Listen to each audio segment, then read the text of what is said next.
السلام عليكم ورحمة الله وبركاته، حبايب قلبي دكاترة مهندسين الصف الثالث الإعدادي، أهلا بيكم يا رب تكونوا بخير، معكم مستر حسام الباقي. في الفيديو بتاع النهارده يا صديقي إن شاء الله كده هنحل مع بعض أسئلة اختر متعدد على تمارين 3 اللي هو الدرس الأول هندسة في الوحدة التانية، اللي هو صديقي بيتكلم عن الدالة التربيعية، وده مستر متواجد في كتاب المعاصر صفحة 50 وصفحة 51. فكل المطلوب منك يا صديقي إنك تعمل لنا لايك الجميل والكومنت الأجمل وركز معايا. بيقول لك هنا مستر اختر الإجابة الصحيحة من الإجابات المعطاة. بيقول لك ما رأس المنحنى. المنحنى دوت يا مستر اسمه ايه؟ الاف اكس بتساوي 2 اكس تربيع ناقص ال 4 اكس زائد الخمسة. دي كده يا مستر على شغل الصيغة القياسية هندسة للدالة التربيعية، اللي هي بتكون عبارة عن الاف اكس بتساوي الاي اكس تربيع زائد البي اكس زائد السي. لا هو يا مستر عايز رأس المنحنى ليها قانون معين، بيكون الهندسة متكونة من إحداث إكس ومتكونة كمان من إحداث واي. إحداث إكس يا مستر بينجاب إزاي؟ بيكون اسمه سالب بي اللي هي سالب معامل إكس على الاتنين A اللي هي 2 في معامل إكس تربيع. طيب وإحداث واي تاخد إحداث إكس تعوض بيه، يعني بتجيب الإف سالب بي على الاتنين A بالشكل ده. في مشكلة حتى هنا؟ لا. فتعالى يا مستر قبل ما نبدأ كده نسمي الله ونجيب إحداث إكس في رأس المنحنى. هنقول الإكس بتساوي، بيقول لك سالب بي. ما تيجي يا مستر قبل ما نبدا كده نطلع الاي والبي والسي. الاي هي معامل الاكس تربيع اللي هو هنا باتنين، البي هو معامل الاكس اللي هو بكام؟ برافو عليك بسالب الاربعه، والسي هو الحد المطلق اللي هو هنا بخمسه. فيلا بينا، بيقول لك سالب بي على الاتنين ايه. طب سالب سالب بموجب الاربعه، والاتنين في اتنين بالاربعه، واربعه على الاربعه فيها الواحد. هتلاقي يا مستر الاف في واحد بتساوي كام؟ طبعا يا مستر انت شايف كده ان الواحد هنا اهوت ب، فتروح تختار على طول. ف- يا صحيح. بس خلينا نكمل. فنقول هنا يا مستر الاتنين مضروبة في واحد تربيع ناقص الأربعة مضروبة في واحد زائد خمسة. الواحد تربيع بواحد في اتنين باتنين ناقص الواحد في أربعة بأربعة زائد كام؟ الخمسة. خمسة ناقص الأربعة بواحد، واحد واتنين تلاتة. فيبقى كده يا مستر إحداث نقطة رأس المنحنى إحداث إكس بتاعها بواحد، دي مش باينة يا صديقي في التصوير. إحداث إكس بتاعها يا مستر بواحد، وده هندسة بكام؟ بتلاتة. يبقى معاك واحد وتلاتة يا مستر، وده الاختيار رقم ب. في السؤال رقم 2 هندسة، وده سؤال جاي في كتاب المدرسة يعني ركز معايا. بيقول لك ما رأس المنحنى. رأس المنحنى يا مستر اللي هي إحداث رأس المنحنى اللي هي بإحداث إكس بتاعتها سالب بي على 2 إيه. طيب بس هنا صديقي ده مش الصيغة القياسية بتاعت، أمال دي صيغة إيه يا مستر؟ ده اسمها صيغة الرأس للدالة التربيعية. وده يا مستر بيقول لها برضه بشكل معين، أيوه. بيقول هي عبارة عن الاف اكس بتساوي، ركز ركز، الاي مضروبة في اكس ناقص الاتش، وخلي بالك ده بالسالب لكل تربيع، زائد الكي. لو جه قال لك انا عايز احداث راس المنحنى يا صديقي بيكون عباره عن الاتش والكي. خلي بالك يا هندسه هو مسك هنا نزلها بالموجب وهي دي سالب. طيب تعالى يا مستر نطلع الرموز بتاعتنا الاول. الاي هي معامل الاكس تربيع، معامل الكوس تربيع يا مستر اللي هو هنا باتنين، والاتش يا صديقي بكام؟ بموجب تلاتة، والكي هنا يا مستر بتساوي واحد. عاوز احداث راس المنحنى بيساوي الاتش اللي هي تلاتة، والكي هنا اللي هي بواحد. فين ده يا مستر؟ ده الاختيار رقم الف، عفوا رقم د الهندسه. في السؤال رقم 3 بيقول لك إذا كانت النقطة 3 و2 هي رأس المنحنى للدالة التربيعية، فما النقطة التي يقع فيها محور التماثل للدالة؟ يقع فيها محور التماثل يا مستر، يبقى على طول الواي إحداث واي بتاعها بصفر، وإحداث إكس هو نفس إحداث إكس بتاع نقطة رأس المنحنى اللي هو هنا بتلاتة، فيكون تلاتة وصفر، وده الاختيار رقم ألف. طب واحد تسألني ليه؟ لو أنت صديقي عندك ده كده الشبكة البيانية بتاعتك، وده صديقي اللهم صل على محمد مثلا أهو هندسة. يلا، او يا مستر خليها فوق، قال لك نقطه راس المنحنى 2 3 و2 اهو، 3 و2 يا صديقي اهو.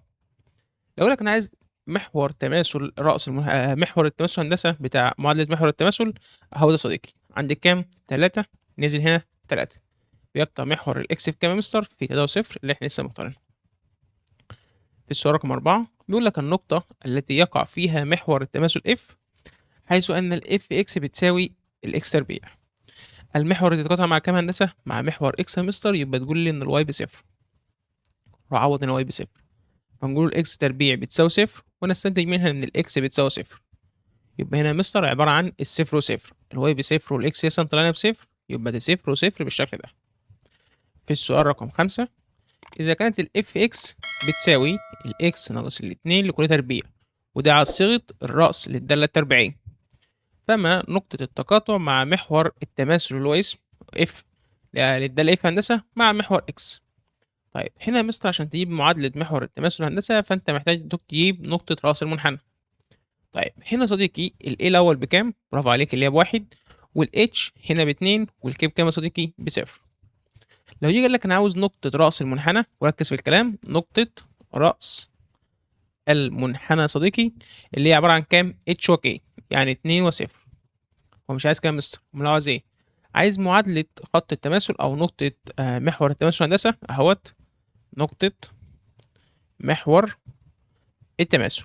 دايما الواي بتكون بصفر، مش شرط يا مستر عشان هي فوق في صفر تنزل صفر، يعني ممكن فوق مثلا بأربعة تنزل هنا صفر عادي. وده يا مستر بتنزل هي اللي هي اتنين، هي يا مستر عادي. فنقول اتنين وصفر، ده الاختيار رقم ب.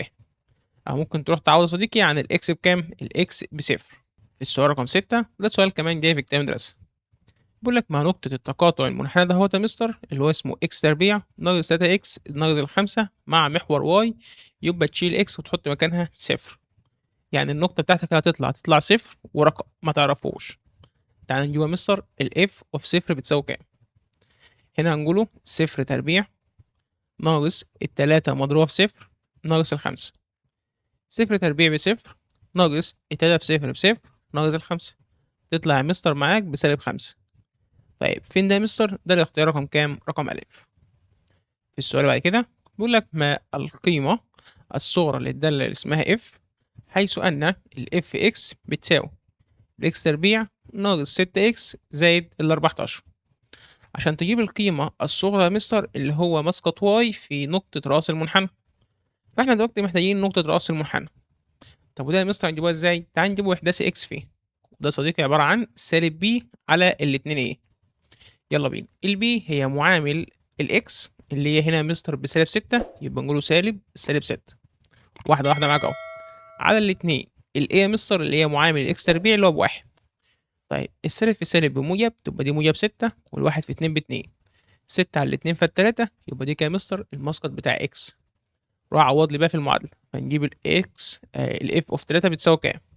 نقوله هنا 3 تربيع ناقص الستة مضروبة في 3 زائد ال 14 صديقي. التلاتة تربيع ب9، التلاتة في 6 ب18 زائد كام؟ ال 14.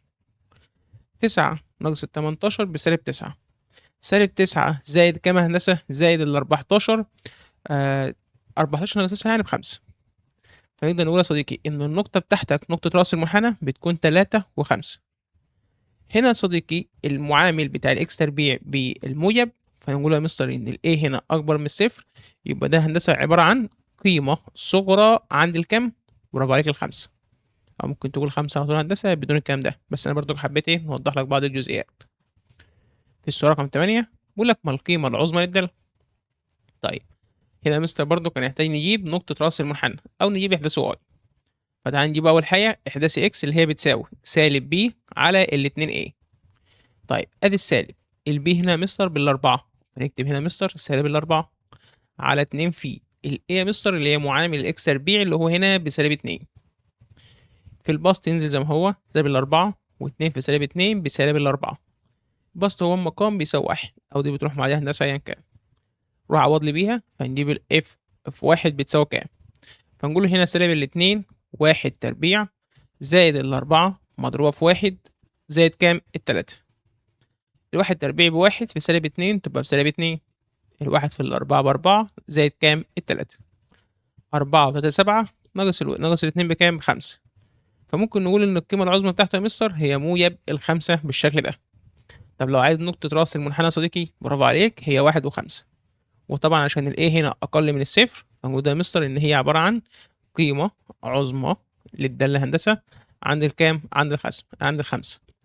طب لو جه قال لك يا مستر معادلة محور التماثل هنقول الإكس بتساوي الواحد. طب النقطة بتاعتها بتكون 1 وصفر. في السؤال اللي بعد كده رقم 9 بيقول لك إذا كانت ال H وال K هي نقطة رأس المنحنى، تمام؟ فإن وجالك كام؟ فما قيمة ال H؟ فتروح تعوض بيها صديقي زي ما هي. طيب تعالى يا مستر نعوض بيها. نقول هنا دي طبعا هي عبارة عن الإكس، تشيل إكس وتحط مكانها H، وتشيل ال FX بتحط مكانها ال K. فنقول الاتنين الاتش تربيع ناقص التمانية اتش زائد السبعة. تمام كده يا مستر؟ تمام. بس احنا يا مستر دي نقطة رأس المحنة، ما تيجي نجيبوها على طول، يلا بينا. نجيبها ازاي يا هندسة؟ تعال نجيب أول حاجة إحداث إكس، وده يا مستر بتساوي سالب بي على الاتنين A. وخلي بالك إن إحداث إكس اللي هو كام؟ اللي هو هنا قيمة الاتش، ده اللي هو عاوزها. فنقول هنا سالب سالب تبقى موجب تمانية أهوت على الاتنين في اتنين. اتنين في اتنين بأربعة، يعني تمانية على أربعة صديقي اللي هي فيها الاتنين. يبقى نقدر نقول هندسة إن قيمة الاتش بتساوي اتنين. طب عاوز قيمة الكي، روح هات لي الاف اوف اتنين. تعال نجيبها بالمرة. فنقول الاتنين مضروبة في اتنين لكل تربيع ناقص التمانية مضروبة في اتنين زائد سبعة. الاتنين تربيع بالأربعة، واتنين في الأربعة بتمانية. اتنين في تمانية بستاشر زائد كام؟ السبعة. تمانية ناقص ستاشر بسالب تمانية، سالب تمانية زائد سبعة بسالب واحد. اللي بعد كده رقم 10، بيقول لك إذا كانت السالب اتنين هو إحداثي إكس لنقطة رأس المنحنى. يعني ده يا مستر عبارة عن سالب اتنين ورقم. كمل. بيقول لك فما قيمة الإيه؟ صديقي مش أنت عارف إن إحداثي إكس دهوت بيساوي كام؟ برافو عليك، سالب بي على الاتنين إيه؟ مظبوط يا مستر، ما تيجي تعوض بيه. البي هي معامل الإكس تربيع، معامل الإكس اللي هو هنا يا مستر بسالب 12 على الاتنين A اللي هي معامل الإكس صديقي تربيع اللي هنا بإيه؟ كده هتساوي بكام؟ بسالب الاتنين. واللي ملهوش مقام مقام واحد واعمل مقص. السالب في موجب، او ممكن هندسه تطير السالب مع السالب عشان خاطر بس محدش ايه يتلخبط في الاشارات. الاتنين في اتنين بالاربعة تبقى دي اسمها 4 ايه، والواحد في 12 ب 12. اقسم على قدام الرمز اللي هو هنا الاربعة، فتقسم هنا مستر على الاربعة، فتلاقي ان قيمة الايه بتساوي كام؟ قيمة الايه مستر بتساوي 3. وتيجي راح مبروسها بالشكل ده. هنا صديقي ده الاختيار رقم ألف.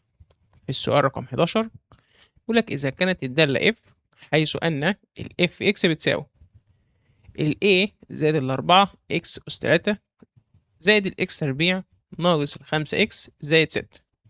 ده اللي هي مستر تربيعية. لا لو مش واضحة تعال أوضحها لك. دالة يا صديقي دالة تربيعية، يعني أعلى أس للإكس هي كام؟ تربيع اللي هو أس 2 أهو. أعلى أس للإكس يكون هندسة أس 2 بالشكل ده أهوت. فدي أس 3، فالمفروض دي بتساوي صفر. هل نشيل إكس ونحط مكانها صفر؟ لأ، المعامل بتاعها يكون بصفر يا مستر. طيب المعامل هنا اللي هو اسمه A زائد الأربعة المفروض يساوي الصفر.